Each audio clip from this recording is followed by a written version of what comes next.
During the hearing, my aunt submitted her bill for my upbringing post-mother's demise. Every meal, garment, and roof was listed for $50,000. The judge examined it closely, then questioned, "What about the $190,000 from Social Security funds you acquired?" The hall erupted.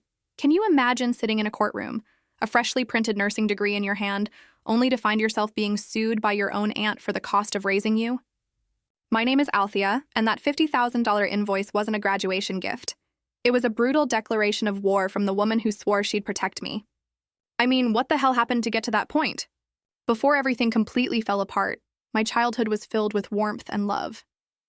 My mom, Amanda, raised me all by herself after my dad passed away when I was just 3. Money was always tight in our small 2-bedroom apartment, but Mom made sure I never, ever felt like we were struggling. She worked long, exhausting shifts as a nurse at Memorial Hospital, always coming home with incredible stories about saving lives, about making a real difference in people's darkest moments. Those stories, they planted a seed in my heart, a dream that I, too, would become a nurse someday. Every weekend was our special time. Saturday mornings, we'd bake cookies, the scent of vanilla and chocolate filling our tiny kitchen. Sunday afternoons were for visiting the local park, feeding ducks, or getting lost in books at the library. Mom always said with such conviction, "Althea, education is the one thing nobody can ever take from you." She'd help me with homework at our kitchen table, the walls of our apartment covered with my artwork and school certificates. She kept every single one, proudly displaying them like they were priceless museum pieces. When I brought home good grades, she'd stick them on the refrigerator with fruit-shaped magnets and literally dance around the kitchen in celebration. I can still hear her laughter. For my 10th birthday, Mom surprised me with a children's medical kit. I carried that thing everywhere. I'd take the temperature of my stuffed animals and listen to Mom's heartbeat with the plastic stethoscope. "You'll be wearing a real one someday," she'd say, her eyes crinkling with so much pride. Our life wasn't perfect, but it was ours. Mom worked extra shifts during holidays just to give me special Christmas mornings and amazing birthday celebrations. She taught me to appreciate what we had, rather than yearn for what we didn't. Gratitude makes any life rich. She'd remind me when I'd occasionally complain about not having the latest toys or fancy clothes like some of my classmates. But then everything changed. The summer I turned 12, Mom started coming home from work utterly exhausted, far beyond her usual tired. At first, she blamed it on picking up extra shifts. But when she began losing weight rapidly and developed this persistent hacking cough, I knew something was terribly wrong. I'd catch her wincing in pain when she thought I wasn't looking, popping painkillers when she thought I was asleep.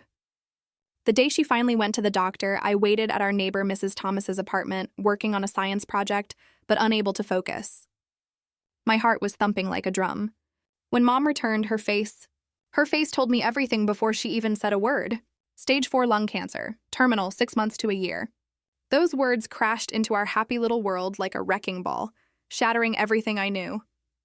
Mom tried to maintain some sense of normalcy, but our roles slowly, irrevocably reversed. I started making dinner, doing laundry, helping her to bed when she was too weak to walk. I kept a notebook of her medication schedule, becoming fiercely protective of her diminishing energy. School became secondary as I transformed into my mother's caretaker. My 12-year-old shoulders carried the weight of groceries, household chores, and the creeping dread of what was coming. Friends stopped calling because I couldn't go out anymore, but I didn't care. Every single moment with Mom became precious, measured, agonizingly finite. The hospice nurse started visiting daily when Mom could no longer get out of bed. I'd sit beside her, reading her favorite books or just holding her increasingly frail hand. "You're so strong, Althea," she'd whisper, her voice barely a breath. "Promise me you'll keep going. Keep shining after I'm gone." On a quiet Tuesday morning, just 3 weeks after my 13th birthday, Mom took her last breath while I held her hand. The hospice nurse found me still sitting there an hour later, unable to let go. The world had never felt so empty, so vast, so terrifying. The funeral was a blur of black clothes and pitying looks.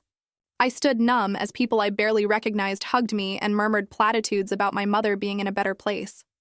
What place could be better than here with me? That's when Aunt Sophie appeared. My mother's younger sister had always been distant, visiting only on rare holidays with expensive gifts and limited conversation. Now she stood beside me at the funeral, her hand on my shoulder, telling everyone how she'd take care of her poor orphaned niece.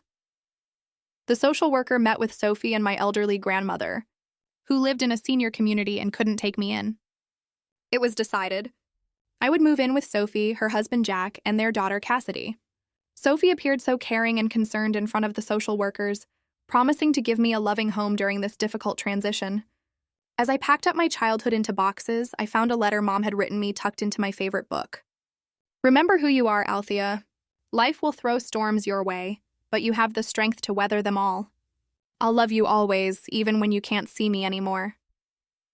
I folded that letter into my pocket, took one last look at our apartment, and stepped into my new life, utterly unaware of the challenges that truly awaited me.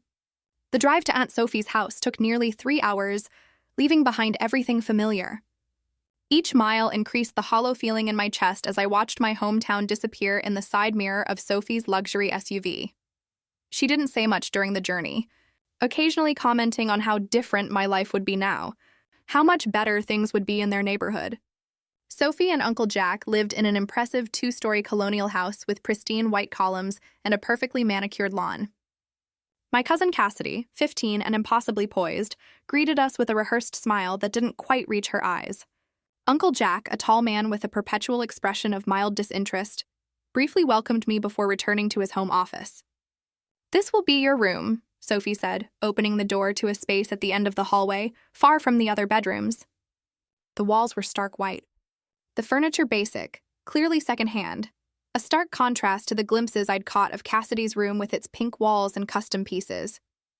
"We can add some color. Maybe," she added as an afterthought. That first night, Sophie prepared a special dinner and everyone made polite conversation. Uncle Jack asked about my interests, and Sophie even shared a few memories of my mother from their childhood. For a moment, I dared to hope. Maybe this arrangement would work out okay? The shift came gradually. By the end of my first week, Sophie had presented me with house rules that didn't seem to apply to Cassidy.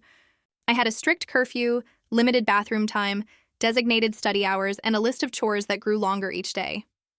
"In this house, everyone contributes," Sophie explained, handing me a toilet brush. Meanwhile, Cassidy lounged by their backyard pool, her own chores mysteriously non-existent. My belongings, which had filled our apartment, now looked meager, scattered around the spare room. Sophie had gone through my boxes before I could unpack, setting aside clothes she deemed too worn or inappropriate. When I asked about them, she said with that dismissive wave of her hand, "We have standards in this neighborhood, Althea. You represent our family now." School was another adjustment. My academic records transferred, but nothing else did. No friends, no history, no teachers who knew my capabilities. I was placed in standard classes despite having been in advanced programs at my previous school. When I mentioned this to Sophie, she just dismissed my concerns. "Let's not get ahead of ourselves. You've been through a trauma. Best to take it easy." The first time I truly understood my place in that household came when school supplies were purchased. Cassidy received a new laptop, a designer backpack, and top-of-the-line everything. I was given a plastic binder, basic notebooks, and pens from the dollar store. "We have to be mindful of expenses," Sophie said when she saw my expression. "Your mother didn't leave much for your care." That night, I heard Sophie and Jack arguing through the thin walls. "The Social Security checks barely cover the extra expenses," Sophie's voice carried. "Do you know how much teenagers eat? How much their activities cost?" "She's family, Sophie," Jack replied, his voice tired, resigned. "Family that's costing us." Amanda always was irresponsible, not planning better for her daughter. I buried my face in my pillow, tears soaking through as I clutched my mother's letter. The money comments became a regular feature of life with Sophie. If I outgrew clothes, needed school supplies, or even if I ate what she deemed too much at dinner, I was relentlessly reminded of the financial burden I represented. "Do you know how much braces cost?" she muttered when the dentist recommended them. We left without scheduling the orthodontic work. "College applications are $70 each," she complained when I brought home information about universities with nursing programs. "Maybe community college would be more appropriate for your situation." The contrast between my treatment and Cassidy's grew more pronounced. Cassidy received a car for her 16th birthday. I was told I could get a job to save for my own transportation. Cassidy's room was redecorated seasonally. My bedspread had been the same faded blue since arrival. Cassidy attended dance classes, lacrosse practice, and SAT prep courses. I was told such extras weren't in the budget for me. Uncle Jack witnessed it all with passive acceptance. Occasionally, he'd slip me $20 or offer to drive me somewhere when Sophie refused, but he never directly challenged her treatment of me. "Your aunt is under a lot of pressure," he'd say, as though that explained everything. Throughout it all, the memory of my mother's warmth became both comfort and torture. I'd close my eyes at night and try to remember the sound of her laugh, the feeling of her hand brushing hair from my face. Those memories sustained me through Sophie's coldness, through Cassidy's casual cruelty, through the growing, gnawing awareness that I simply wasn't wanted in that house. I began spending more time at the school library, volunteering for any activity that kept me away from Sophie's critical gaze. I joined study groups, helped teachers after class, and discovered that academic success could be a powerful form of escape. If I couldn't have love, I could at least have achievement. One evening, while cleaning the kitchen, as required by my chore list, I accidentally knocked over Sophie's purse. As I gathered the spilled contents, I found it. A letter from the Social Security Administration addressed to Sophie as my guardian. It referenced monthly survivor benefits being deposited for my care. The amount was substantial, far more than Sophie had implied she received. That night, I carefully replaced my mother's photo on my nightstand. The one Sophie had suggested I put away to help with the grieving process. I looked into my mother's smiling eyes and made a silent promise. I would endure. I would succeed. And someday I would escape. High school brought new challenges, but also unexpected opportunities. Despite Sophie's dismissal of my academic potential, I fought to be placed in honors classes and quickly proved I belonged there. My science teachers particularly noticed my aptitude.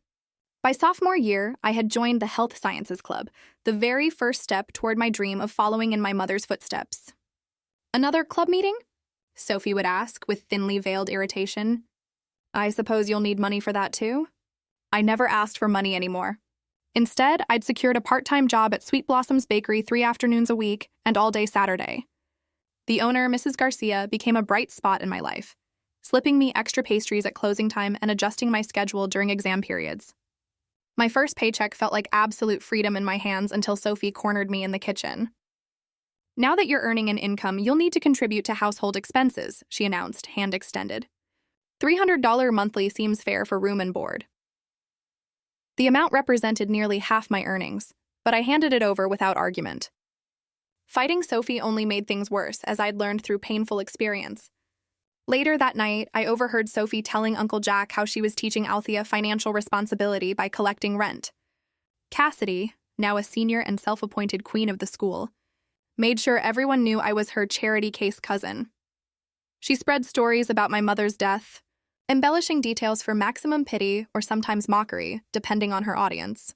When boys showed interest in me, she warned them about my unstable family background and probable emotional issues.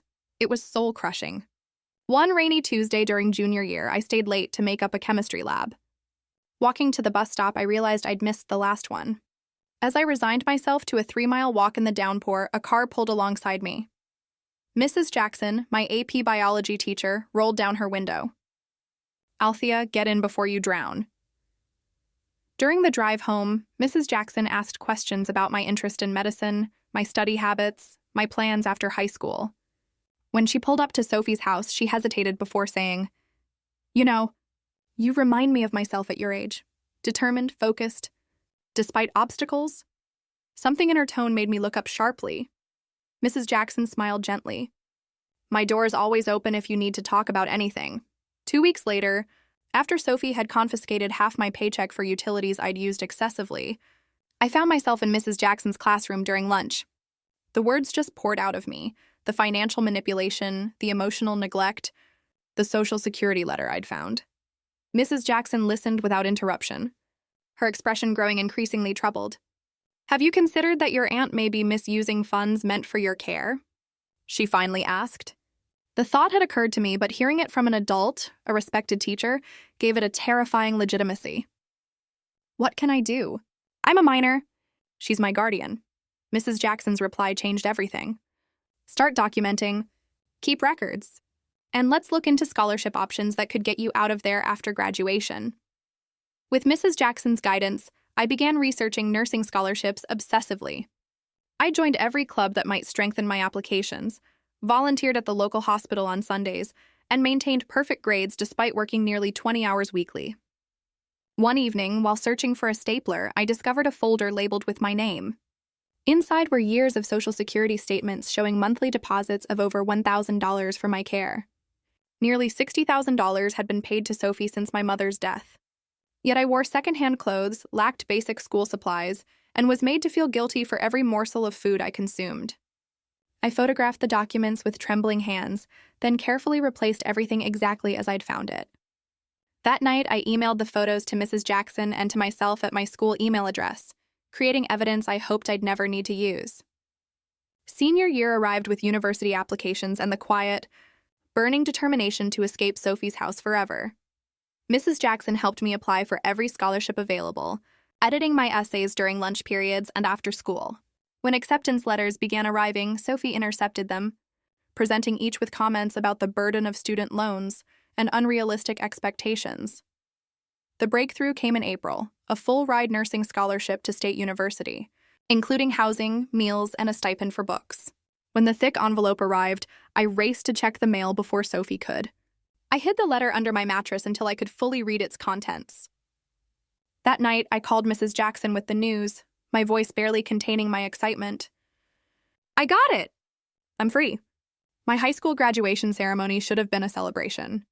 Instead, Sophie complained about the cost of my cap and gown, the waste of ordering announcements, and the impracticality of the nursing program I'd chosen. Cassidy, home from her first year at an expensive private college fully funded by her parents, rolled her eyes throughout Sophie's monologue. I scanned the audience during the ceremony, disappointed but not surprised to find the section where Sophie and Jack should have been sitting empty. As I accepted my diploma, I heard a distinct cheer from the back. There stood Mrs. Jackson alongside Mrs. Garcia from the bakery, both clapping wildly. After the ceremony, Mrs. Jackson handed me a small gift bag. Inside was a professional stethoscope, just like my mother had used. The card read simply, "Your mother would be so proud of the woman you've become." I know I am. For the first time since my mother died, I felt truly seen, valued, and championed. Walking back to Sophie's house that day, the diploma in my hand and the stethoscope in my bag, I knew I was just weeks away from a new beginning. The day I moved into my college dormitory felt like breathing fresh air after years underwater. State University was only 40 miles from Sophie's house, but it might as well have been another planet. My residence hall room was small with institutional furniture and cinder block walls, yet it represented something priceless: independence.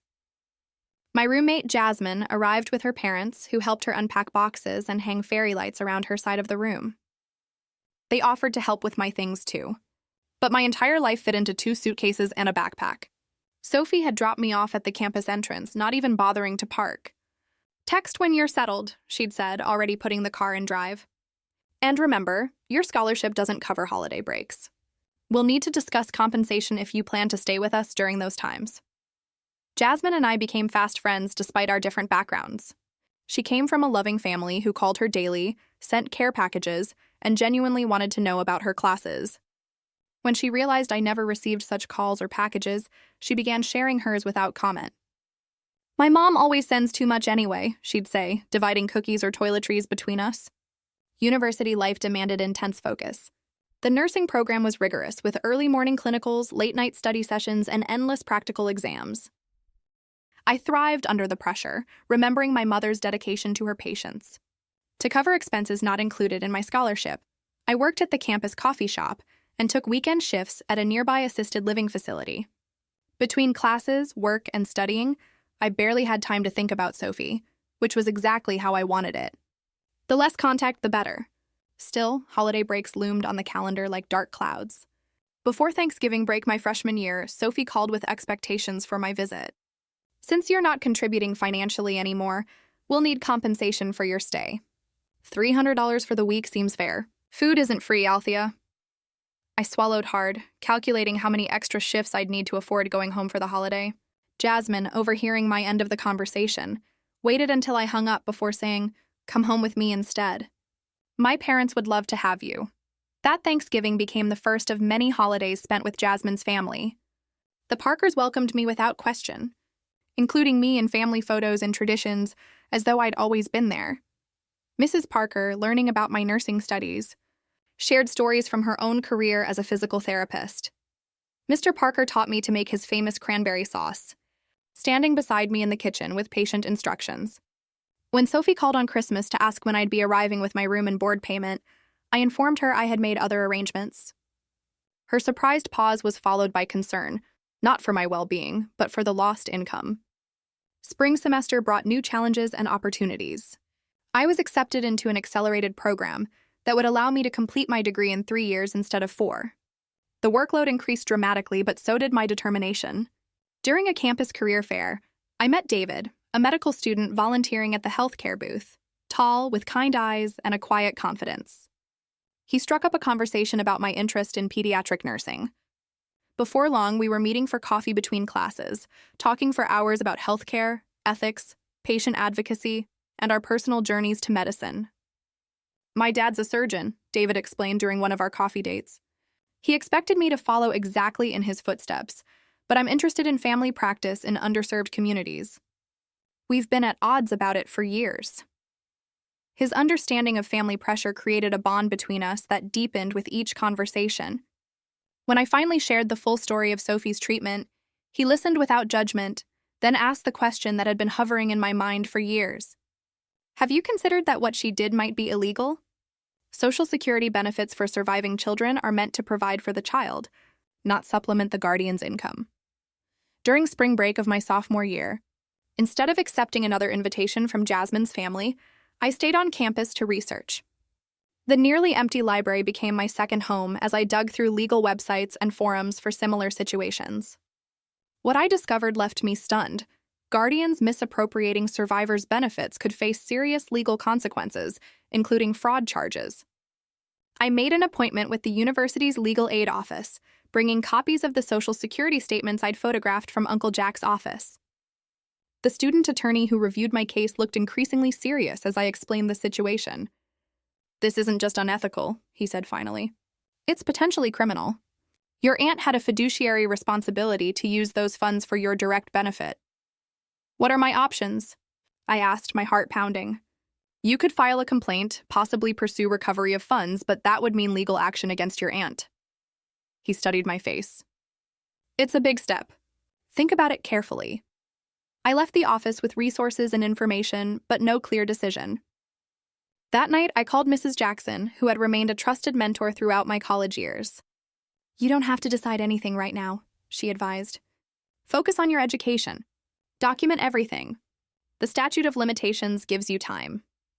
Junior year brought clinical rotations that cemented my passion for nursing. Working with actual patients, particularly children, reminded me daily why I'd chosen this path. My professors praised my combination of technical skill and compassion, attributes I'd learned watching my mother work. David and I grew closer, supporting each other through exams and late-night study sessions. When he invited me to meet his parents over summer break, I accepted with only slight trepidation. Unlike Sophie, Dr. and Mrs. Hoffman welcomed me warmly, asking thoughtful questions about my studies and goals.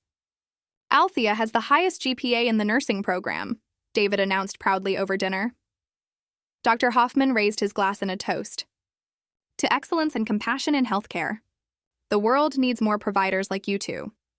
The contrast between David's family and my experience with Sophie couldn't have been starker.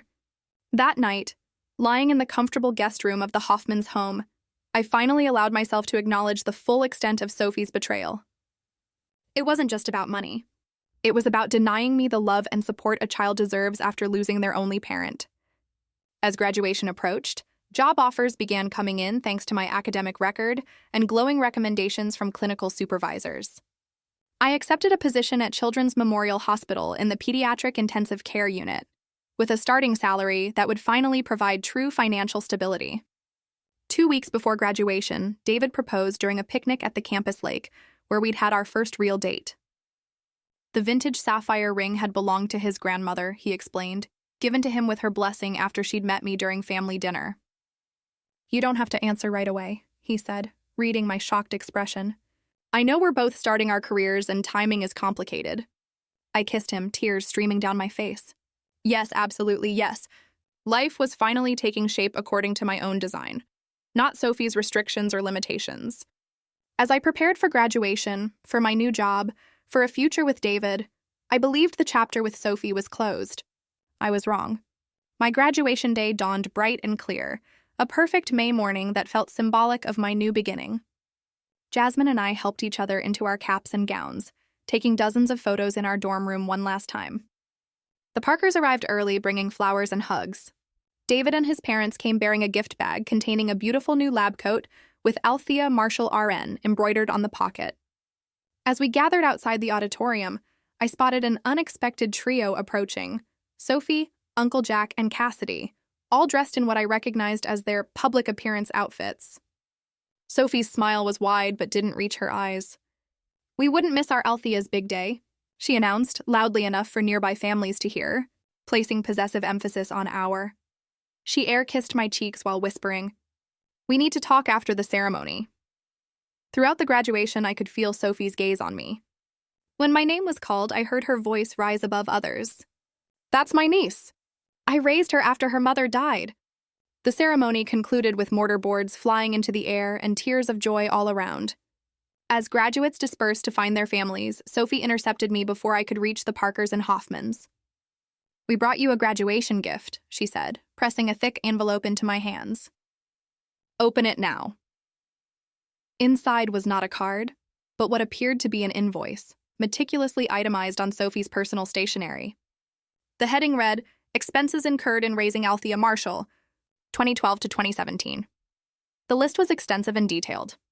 Room and board, 60 months at $500 month, Burinar, $30,000, clothing, and personal items, $4,850 school. Supplies and activities, 3,275 hours, medical and dental expenses, 5,200, transportation, and miscellaneous, 6,075. The A total at the bottom, circled in red pen, $50,000. "What is this?" I asked, my voice barely audible over the celebratory noise around us. "A reality check," Sophie replied, her smile never wavering for the benefit of onlookers. "Now that you're officially an adult with a career, it's time to repay what you owe. We made many sacrifices to provide for you after your mother's irresponsibility left you with nothing." Uncle Jack looked uncomfortable but remained silent. Cassidy smirked slightly. "I don't owe you anything," I said, trying to keep my voice steady. "The government sent you money every month specifically for my care." Sophie's smile tightened. "Barely enough to cover basics. This bill reflects additional expenses. We expect monthly payments beginning with your first nursing paycheck." Before I could respond, David appeared at my side, sensing the tension. "Everything okay here?" I introduced him briefly, watching Sophie's expression shift as she noted his confident posture and the expensive watch that marked him as coming from money. "Just a family matter," Sophie said smoothly. "Althea understands her obligations." That evening, surrounded by the Parkers, Hoffmans, and friends from the nursing program at a celebration dinner, I tried to push Sophie's invoice from my mind. David, sensing my distraction, squeezed my hand under the table. "Whatever it is, we'll figure it out together," he whispered. 3 days later, an official-looking letter arrived at my new apartment. A law firm representing Sophie Marshall was demanding payment of $50,000 for care and support provided to Althea Marshall during her minor years. It threatened legal action if a payment plan wasn't established within 30 days. Panic seized me. I called David, who immediately connected me with his father. Dr. Hoffman listened carefully to my situation, then recommended a lawyer friend who specialized in family law. "Don't respond to anything yet," he advised. "Let's get professional guidance first." Marcus Wright's law office was modest but neat, with diplomas from prestigious schools lining the walls. After reviewing Sophie's invoice and the legal letter, he leaned back in his chair with a puzzled expression. "This is unusual," he admitted. "Guardians typically don't sue former wards for basic care expenses, especially when they've received government benefits for that purpose." He studied me thoughtfully. "There's something more going on here. Tell me everything about your time with your aunt." For the next 2 hours, I detailed life with Sophie, the constant reminders of my cost, the different treatment compared to Cassidy, the discovery of Social Security statements, and Sophie's increasing demands for money once I began working. Marcus took extensive notes, occasionally asking clarifying questions. When I finished, he closed his notebook decisively. "I'll take your case," he said. "And I don't think you'll owe your aunt a dime when we're done."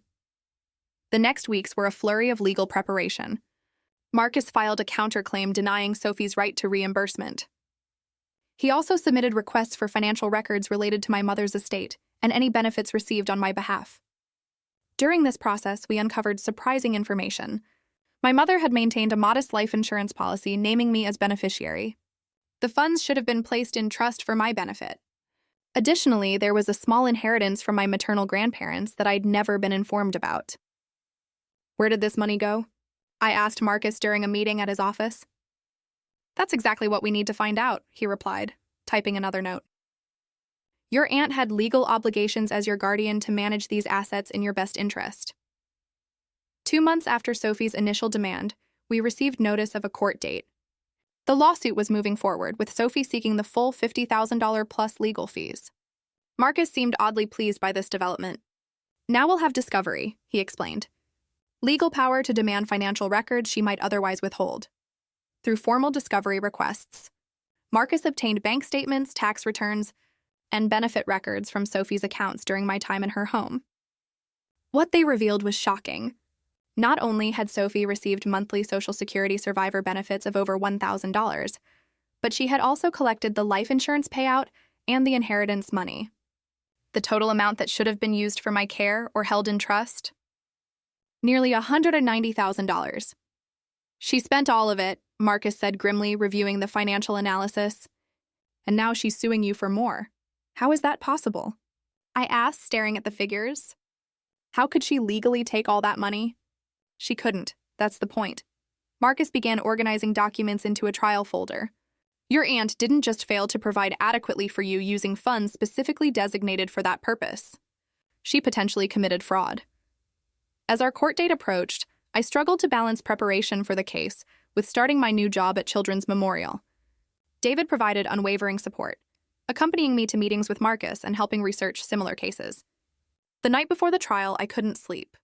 Memories of my mother flooded back, her gentle hands checking my temperature when I was sick, her proud smile at school events, her whispered encouragements when tasks seemed too difficult. What would she think of all this? In the darkness of my bedroom, I whispered to her memory, I'm trying to be strong. Mom, I hope you'd be proud of who I've become despite everything. The next morning, I dressed carefully in a conservative navy dress and low heels, my mother's small pearl earrings my only jewelry. David drove me to the courthouse where Marcus waited on the steps with a confident smile. Ready? He asked. Taking a deep breath, I nodded. Ready. The county courthouse was an imposing brick building with marble columns and high ceilings that amplified every footstep. David and Jasmine flanked me as we walked through security, their presence providing silent strength. Marcus led us to a polished wooden bench outside courtroom C, where we waited for our case to be called. Across the corridor, Sophie, Uncle Jack, and Cassidy sat with their attorney, a sleek man in an expensive suit who kept checking his gold watch. Sophie had dressed for the occasion in a conservative cream suit that screamed, respectable citizen. When our eyes briefly met, she gave me a small, confident smile that sent chills down my spine. All these years, I whispered to David. She made me feel like I was taking food from her table, wearing clothes she could barely afford to provide. And all that time, don't focus on her, Marcus advised, overhearing. Today is about facts, not feelings. Let the evidence speak. At 9:30, the bailiff called our case. Marshall versus Marshall? Judge Harriet Woodson presiding. The courtroom was smaller than I'd imagined, with only a few spectators scattered among the benches. Judge Woodson, an African-American woman in her 60s with silver-streaked hair and penetrating eyes, nodded briskly as we took our places. I've reviewed the filings in this case, she began. Mrs. Sophie Marshall is suing her niece Althea Marshall for reimbursement of child-rearing expenses in the amount of $50,000 plus legal fees. Miss Althea Marshall has filed a counterclaim. Let's proceed with opening statements. Sophie's attorney, Mr. Daniels, approached the bench first. His voice was smooth as butter as he painted Sophie as a selfless relative who stepped in after tragedy, sacrificing financially to provide a stable home for her orphan niece. Your Honor, my client opened her home and her heart when her sister tragically passed away, leaving a 13-year-old daughter with no resources and no provisions for her care. For 5 years, the Marshalls provided food, shelter, clothing, educational support, and emotional stability during a difficult time. He gestured dramatically toward Sophie, who had adopted an expression of saintly patience.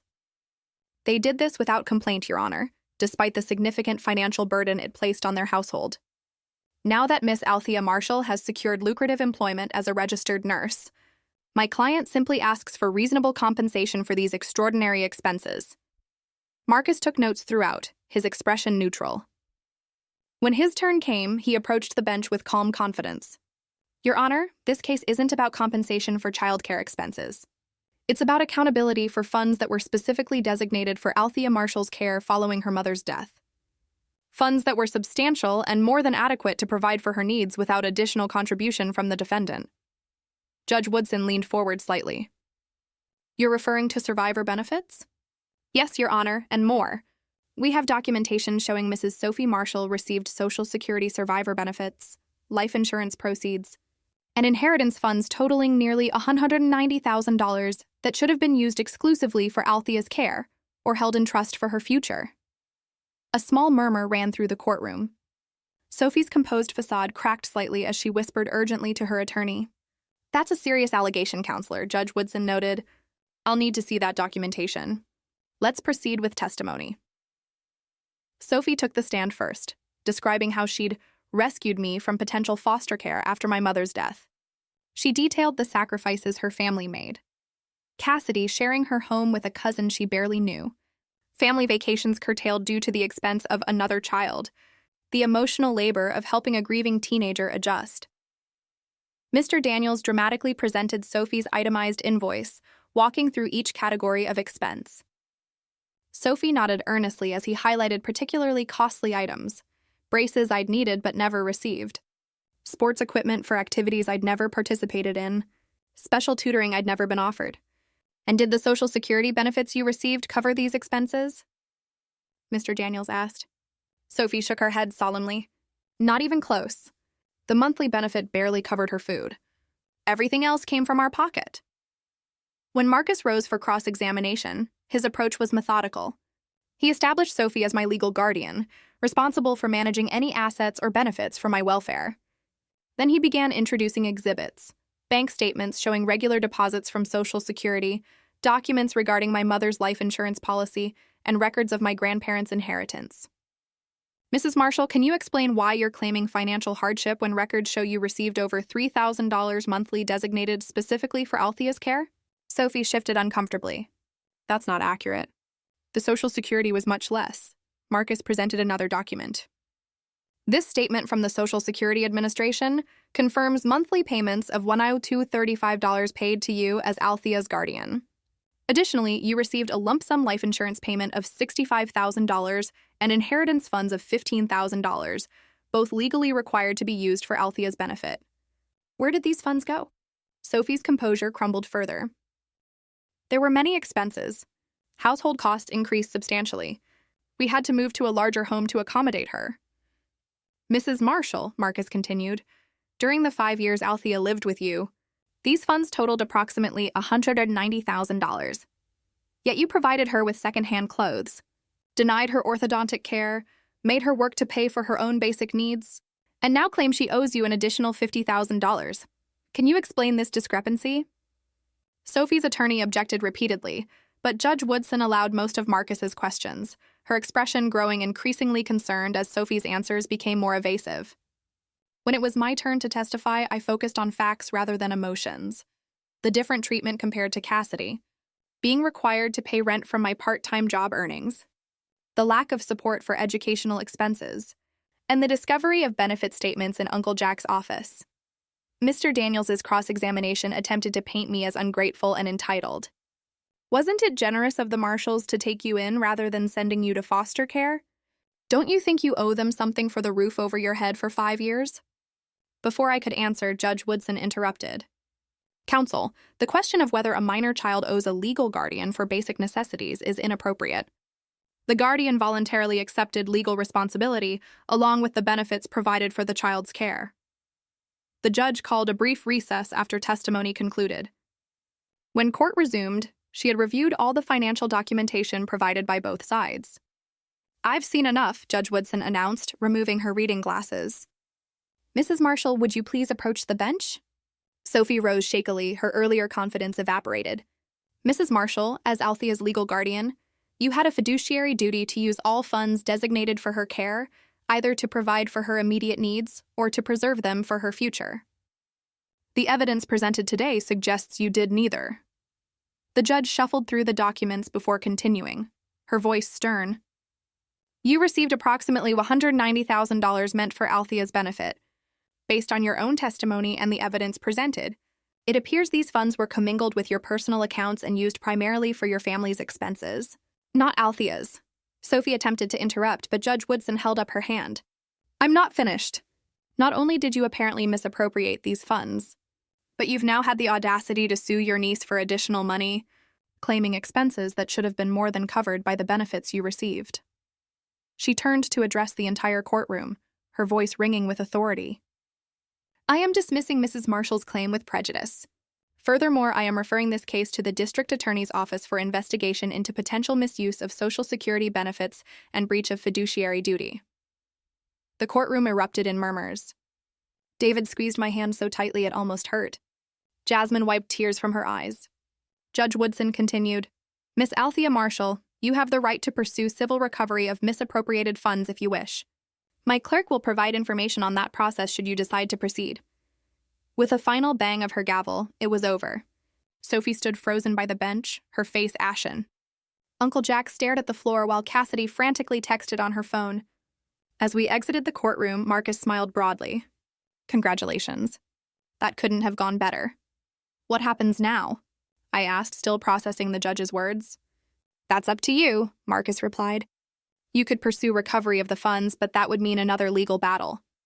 Or you can consider this closed and move forward with your life. David put his arm around my shoulders. Whatever you decide, you're not alone. Looking back at Sophie being consoled by her attorney, I felt no triumph. Only a profound sadness for what might have been, the family support I'd been denied, the love that should have followed my mother's death. But I also felt something else, freedom. Freedom from the guilt and obligation Sophie had burdened me with for years. Outside the courthouse, standing in the bright sunlight, I made my decision. I don't want their money. I just want to close this chapter and start my own life. Marcus nodded understandingly. Sometimes the victory that matters most isn't financial. It's the truth being recognized. As we walked down the courthouse steps, I noticed a familiar figure waiting near the bottom. Mrs. Jackson, my high school biology teacher and mentor, had come to support me. Her presence was the final validation I needed, a reminder that true family isn't always defined by blood. The days following the trial brought a strange mixture of emotions: relief, vindication, lingering sadness, and a new sense of freedom. David drove me home from the courthouse in thoughtful silence, occasionally squeezing my hand when words seemed inadequate. Jasmine and the Parkers had organized a small gathering at my apartment, their way of showing support without explicitly celebrating what had been, at its core, a family tragedy. As friends shared food and quiet conversation, I slipped onto my small balcony for a moment alone. The setting sun cast long shadows across the city, a visual reminder that one chapter was ending while another began. My phone buzzed with a text from Sophie. This isn't over. Family doesn't treat family this way. I stared at the message, recognizing the bitter irony in her words. Family doesn't treat family the way she had treated me, as a financial transaction, a burden, an obligation rather than a person to love. For the first time, I deleted her message without feeling guilt or obligation to respond.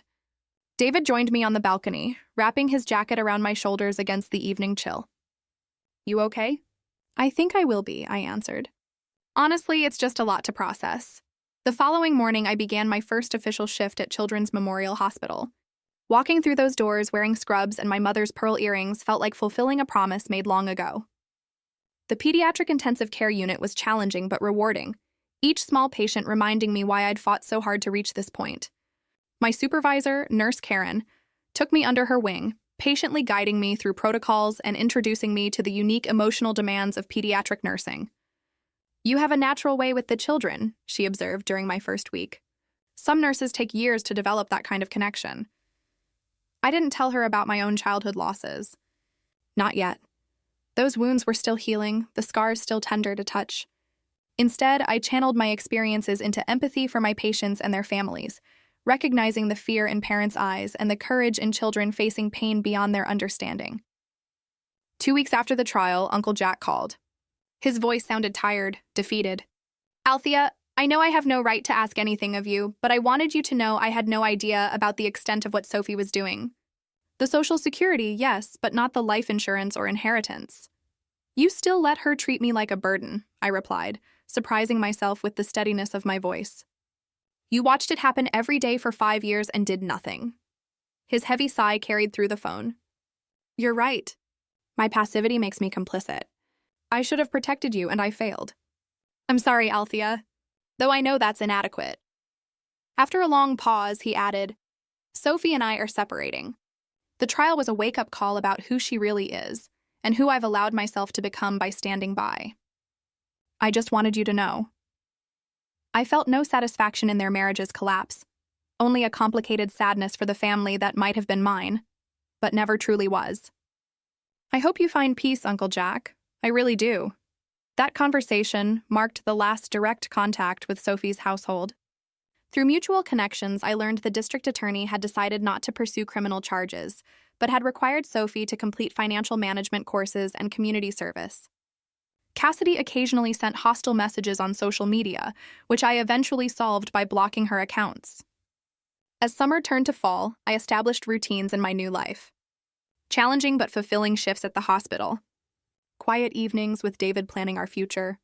Weekend brunches with Jasmine and friends from nursing school. The apartment slowly transformed from a sterile space to a true home, filled with plants, photographs, and small treasures that represented my emerging identity.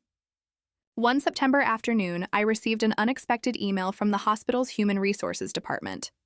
A trust fund had been established in my mother's name to provide scholarships for nursing students from single-parent households. The anonymous donor had requested I serve on the committee.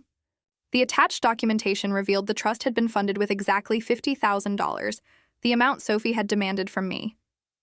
A separate note from the hospital's legal department confirmed the donation had come from Uncle Jack. That evening, I called Mrs. Jackson to share the news. After all these years, she remained my trusted advisor in life's complicated moments.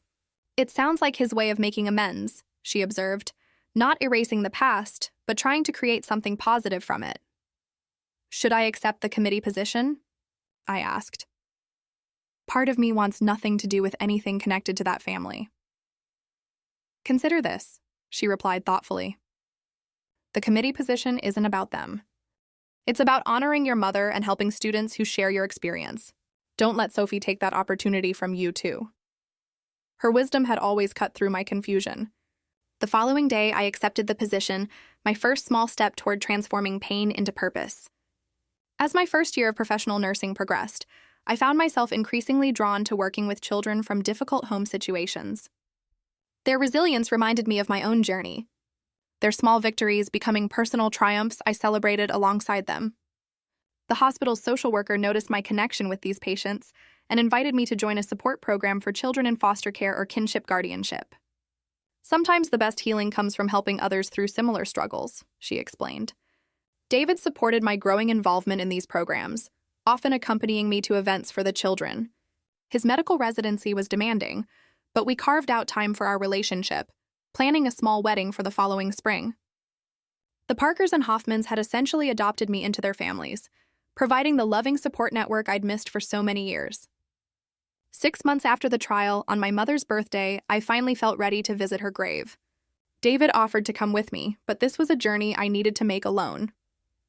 The cemetery was peaceful, autumn leaves creating a golden canopy over the modest headstone.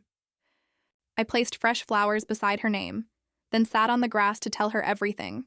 My nursing career, the truth about Sophie, finding love with David, and the scholarship fund now bearing her name. "I survived, Mom," I whispered, tears flowing freely. "Not just survived, but found my way to thrive. I think you'd be proud of that." On the drive home, I made a detour to visit Mrs. Thomas, our former neighbor who had watched me on the day of my mother's diagnosis. Now in her 80s, she welcomed me with surprised delight, serving tea in chipped cups as we caught up on the years between. Her walls still displayed photographs of her own children and grandchildren. And there, on a crowded shelf, stood a small framed picture of my mother and me at a long-ago birthday party. She was so proud of you, Mrs. Thomas recalled, following my gaze to the photograph. Always said you had her compassion, but twice her determination. Looks like she was right. These small reconnections with my past helped stitch together the fragmented narrative of my life. Each conversation, each memory shared by those who had known my mother, added another thread to the tapestry of my identity, separate from Sophie's distortions and manipulations. As my healing progressed, I began seeing a therapist specializing in family trauma. Dr. Lynn helped me understand that Sophie's treatment hadn't been my fault, that children aren't responsible for earning their guardian's love or care. Gradually, the nightmares decreased. The anxiety attacks became less frequent, and the reflexive guilt over costing too much began to fade.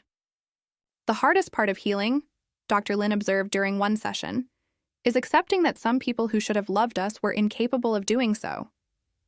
Their limitation doesn't diminish your worthiness. Those words became a mantra during difficult moments, a reminder that Sophie's coldness reflected her character, not my value. 1 year after the trial, I received an unexpected package. Inside was my mother's nursing pin from her graduation, along with several photographs I thought lost forever. A brief note from Uncle Jack explained he'd found them in storage while moving to his new apartment. That small brass pin became a talisman I carried in my pocket during difficult shifts, a tangible connection to the woman whose love had shaped me far more profoundly than Sophie's neglect ever could. Life continues to unfold in ways both expected and surprising. David and I married in a simple ceremony surrounded by chosen family. We're saving for a house where we can build the warm, supportive home environment neither of our childhoods fully provided. My career advances steadily, with a recent promotion to charge nurse in the pediatric unit. The scholarship fund in my mother's name has already helped 3 students pursue nursing degrees. Each recipient reminds me of myself a few years ago, with invisible burdens while working toward a future built on service to others. Looking back at the journey from that terrified 13-year-old girl clutching her mother's letter to the woman I am today, I recognize the profound truth that has emerged from all the pain. Family isn't defined by blood or legal documents. It's created through love, respect, and mutual support. Qualities Sophie never understood, but that I found in abundance with the people who've chosen to walk alongside me. The judge's words in that courtroom did more than dismiss Sophie's lawsuit. They validated my worth and right to be treated with dignity. But the real victory wasn't legal. It was learning that despite everything, I remained capable of trust, love, and connection. Sophie took my childhood, but she couldn't take my future or my capacity for joy. This whole experience, it makes you wonder, doesn't it? Have you ever had to fight for your own sense of worth against someone who should have loved you? Or found your true family in unexpected places? Tell me what you think, I really want to know.